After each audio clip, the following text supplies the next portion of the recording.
આગામી તારીખ 12 એપ્રિલના રોજ મુખ્યમંત્રી ભૂપેન્દ્રભાઈ પટેલ આણંદ જિલ્લાની મુલાકાતે પધારનાર છે। મુખ્યમંત્રી શ્રી જિલ્લાના નડિયાદ પેટલાદ ખંભાત રોડ ઉપર આવેલ પેટલાદ કોલેજ ચોકડી પાસેના ₹31 કરોડના ખર્ચે તૈયાર થયેલા રેલવે ઓવરબ્રિજનું લોકાર્પણ કરશે।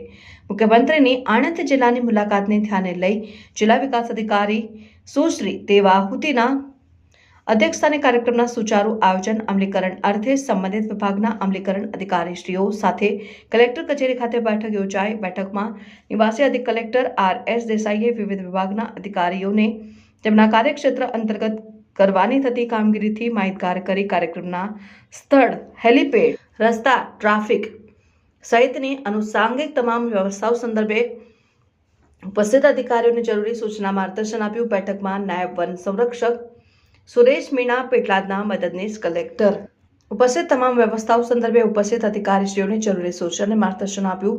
આ બેઠકમાં નાયબ વન સંરક્ષક સુરેશ મીણા, પેટલાદના મદદનીશ કલેક્ટર હિરેન બારોટ, નાયબ જિલ્લા પોલીસ અધિક્ષક P.K.